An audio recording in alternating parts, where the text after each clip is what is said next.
Commission की तरफ से ये पोस्ट किया गया सोशल मीडिया एक्स पर और ये जानकारी दी गई है। तो इलेक्शन कमीशन ऑफ इंडिया ये पोस्ट किया गया है और ये जानकारी दी गई है। इसमें इस पोस्ट में लिखा गया है कि अब लोकसभा के चुनाव की तारीखों का जो ऐलान है वो जल्द किया जाएगा। जी मीडिया संवाददाता रविंद्र कुमार हमारे साथ जुड़ चुके हैं, सीधे उनका हम रुख कर लेते हैं। रविंद्र, महज आप बता दें 26 घंटे का इंतजार और उसके बाद लोकसभा के चुनाव का जो ऐलान है तारीखों का वो करने जा रही है इलेक्शन कमीशन। संभवतः कितने फेज में इस बार चुनाव संपन्न कराए जाएंगे और कब से शुरू हो सकता है ये चुनाव? बिल्कुल, देखिए, चुनाव आयोग कल इसका घोषणा करेगी। लोकसभा 2024 के लिए चुनाव की तारीख घोषणा करेगी और माना जा रहा है, ये कन्वेंशन देखा जा रहा है पिछले कुछ चुनाव से कि 7 से 8 फेज में चुनाव कराए जाते, क्योंकि बहुत बड़ा भौगोलिक रूप से ये देश है। कहीं पहाड़ है तो कहीं रेगिस्तान है, कहीं कहीं वोटर एक वोटर होते हैं, कहीं पर आप देखिए कि जो सुंदरबन है वहां भी वोटिंग कराना पड़ता है, इनट एरिया में कराना पड़ता है। तो 7 से 8 फेज में यह चुनाव होने की पूरी संभावना है, क्योंकि कल इसकी घोषणा की जाएगी तो और 30 दिन तक का समय दिया जाएगा सभी पार्टियों को। तो ये मान के चलिए कल 16 तारीख के, तो 16 अप्रैल के बाद जो पहला फेज होगा 17 या 18 फरवरी को पहला फेज के चुनाव हो जाएंगे, संपन्न हो जाएंगे। तो ये बहुत संभावना है कि 7 से 8 फेज में हो। पहले चरण का जो डेट होगा 17 से 18 अप्रैल तक हो सकता है चुनाव होगा। लेकिन रविंद्र,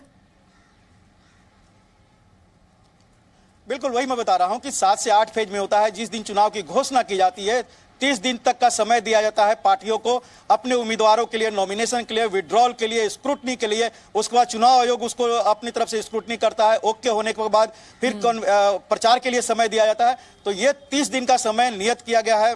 और वैसे में 16 तारीख को ये 3 बजे प्रेस कॉन्फ्रेंस होगी विज्ञान भवन में। तीनों चुनाव आयुक्त, मुख्य चुनाव आयुक्त के साथ दोनों नवनियुक्त जो चुनाव आयुक्त होंगे वो प्रेस कॉन्फ्रेंस करेंगे और उसके बाद 30 दिन का समय उसके अनुसार माना जा रहा है। कयास लगा सकते हैं 17-18 को एक पहले फेज का चुनाव हो, जिसमें पश्चिमी उत्तर प्रदेश, उत्तराखंड जैसे राज्यों के हालांकि हमारे साथ जुड़ चुके हैं, उनका भी हम रुख कर लेते हैं। ब्रह्म प्रकाश, देखिए सभी को इंतजार था, हमें और आपको भी, कि इस बार के आम चुनाव कब होंगे। अभी तक चुनाव की तारीखों का ऐलान नहीं हुआ, अब कल ऐलान होने जा रहा है।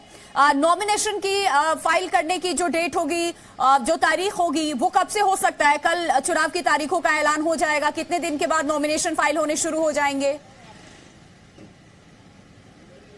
बिल्कुल बिल्कुल, देखिए अभी 11 बजे से ही चुनाव आयोग ने इस पर मंथन किया था कि किन किन जो लोकसभा के मतदान की तारीखें कौन कौन सी हो। आज ही 2 नए जो ईसी हैं उन्होंने ज्वाइन किया और उनको भी ब्रीफ किया गया था। और इसके बाद जी न्यूज ने ही सबसे पहले दर्शकों को बताया था कि इसके बाद चुनाव की तारीखों का ऐलान कभी भी हो सकता है, क्योंकि आज 2 नए ईसी ने जो है इलेक्शन कमीशन ज्वाइन कर लिया है। आपको बता दें कल 3 बजे प्रेस कॉन्फ्रेंस होगी, इसमें तारीखों का ऐलान किया जाएगा। और सबसे बड़ी बात यह है कि जैसे पिछले बार के लोकसभा चुनाव 7 चरणों में हुए थे, इस बार भी आपको बता दें 7 से 8 चरणों में लोकसभा के चुनाव हो सकते हैं।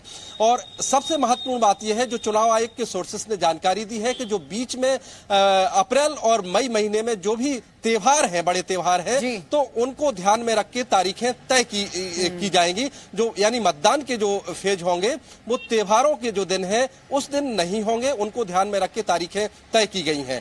और जो दोनों में एक से दूसरे चरण में जो अंतर होगा उससे 3 से 4 दिन का गैप रखा जाएगा। किसी में 4 से 5 दिन का भी गैप हो सकता है, लेकिन एक एवरेज 3 से 4 दिन का गैप होगा अमूमन 2 चरणों के बीच में, जो कल जब चुनाव आयोग तारीखों का ऐलान करेगा। तो एक तो ये बात कि त्योहारों को ध्यान में रखा जाएगा, दूसरा गैप 3 से 4 दिन का होगा एक से दूसरे फेज के बीच में, और तीसरी महत्वपूर्ण बात ये कि 7 से 8 फेज में जो है इस बार 2024 के लोकसभा चुनाव हो सकते हैं। चुनाव आयोग ने तैयारी पूरी कर ली है। जिन जिन लोकसभा क्षेत्रों में ऑब्जर्वर्स की तैनाती की जानी है, तकरीबन 2000 ऑब्जर्वर्स को बुलाया गया था। 10 तारीख को ही उनके साथ बैठक की गई थी। तो उनको देश भर के अब लोकसभा क्षेत्रों में भेज दिया जाएगा, उनकी तैनाती शुरू कर दी जाएगी। बने रहिए ब्रह्म प्रकाश, रविंद्र भी हमारे साथ बने हुए, एक बार फिर वो वापस उनका रुख कर लेते हैं। रविंद्र, आप बता रहे हैं कि अप्रैल के दूसरे हफ्ते में पहले चरण के लिए मतदान शुरू हो जाएंगे। कब तक 7 से 8 फेज में अगर हम बात करें तो ये मतदान की प्रक्रिया संपन्न करा ली जाएगी? देखिए, ये कन्वेंशन है, 30 दिन का समय दिया जाता है। 17 से 18 पहला फेज होगा और उसके बाद पूरी प्रक्रिया जो 7 या 8 फेज में होगी, ये मान के चलिए कि 20 मई तक ये पूरी प्रक्रिया कर ली जाएगी। नहीं, 7 से 8 फेज का चुनाव 20 मई से पहले हो जाएगा और 21, 22, 23 तारीख को इसका ऐलान भी हो जाएगा कि किस पार्टी को बहुमत मिला है या किस गठबंधन को बहुमत मिला है। और उसके बाद 30 मई तक शपथ ग्रहण होने की पूरी संभावना जताई जा रही है, जिस पार्टी जिस गठबंधन को बहुमत मिलेगा। तो ये पूरी प्रक्रिया है। 16 तारीख को ऐलान हो रहा है, 17 या 18 तारीख को पहले फेज का चुनाव होगा, जिसमें पश्चिमी उत्तर प्रदेश, उत्तराखंड जैसे राज्य भी, हालांकि कई राज्यों में होता है पहला फेज में और कई राज्यों में 4 से 5 फेज में भी होते हैं। बंगाल जैसे राज्यों में 4 से 5 फेज में चुनाव होंगे। छत्तीसगढ़ में 2 से 3 फेज में चुनाव हो सकते हैं जो नक्सल प्रभावित है या जहां पर गड़बड़ी की आशंका होती है। बिहार जैसे राज्यों में 3 से 4 फेज में हो सकते हैं। उत्तर प्रदेश चूंकि बहुत बड़ा है, यहां भी 4 से 5 फेज में चुनाव होंगे। मध्य प्रदेश भौगोलिक रूप से बहुत बड़ा है, यहां भी 2 से 3 फेज में चुनाव होंगे। राजस्थान में 1 फेज में चुनाव हो सकता है, गुजरात में 1 फेज में चुनाव हो सकता है, आपको गोवा में 1 फेज में चुनाव होगा, महाराष्ट्र में 2 से 3 फेज में चुनाव हो सकते हैं। तो इसी तरह से कहीं ना कहीं चुनाव आयोग अपनी तैयारियां पहले से कर ली है और फाइनल जो बात होती है, देखिए इसमें बहुत बड़ा वर्क जैसे सर्विस करना पड़ता है। आपको होम मिनिस्ट्री से बात करनी पड़ती है, आपको बड़ी संख्या में पारा मिलिट्री फोर्सेज चाहिए। पारा मिलिट्री फोर्सेज को डिप्लॉयमेंट पहला फेज में जहां पर भी चुनाव होते हैं अक्रॉस द कंट्री, उनको फिर 3rd फेज में डिप्लॉय करना पड़ता है या 4th फेज में। तो उतना उनका मूवमेंट के लिए समय चाहिए, उतना मूवमेंट के लिए आपको रिसोर्सेज चाहिए। कमीशन की तरफ से पूरी डिटेल्स इस मामले में दी जाएगी, किस तरीके से चुनाव संपन्न कराया जाएगा। बने रहिए आप हमारे साथ। इस वक्त की जो बहुत बड़ी खबर है, सबसे बड़ी खबर जी न्यूज पर, पहले दर्शकों को एक बार फिर बता दूं, कल लोकसभा की चुनाव की तारीखों का ऐलान, कल चुनाव आयोग की 3 बजे प्रेस कॉन्फ्रेंस है दोपहर में। चुनाव की तारीखों का ऐलान चुनाव आयोग की तरफ से किया जाएगा। इलेक्शन कमीशन ये पूरी जानकारी देगी कि कब, कहां, कितने फेज में चुनाव संपन्न कराए जाएंगे, पहला फेज कब शुरू होगा और आखिरी फेज कब होगा। लेकर कोई प्रेशर नहीं है क्योंकि पर्याप्त वक्त है। लोकसभा का कार्यकाल जून में खत्म होना है, तो चुनाव आयोग के पास पर्याप्त वक्त है फेजेज में इलेक्शन कराने का।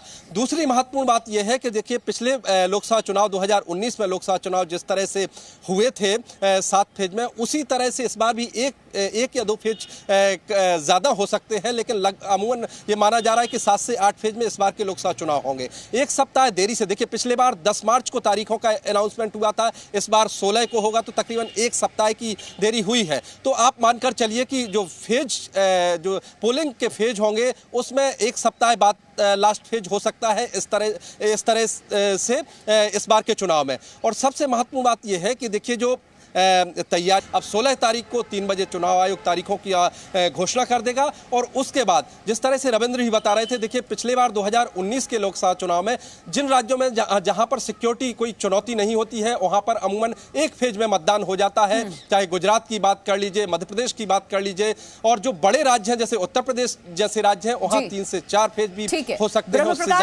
हमारे साथ विशाल पांडे भी इस वक्त हमारे संवाददाता हमारे साथ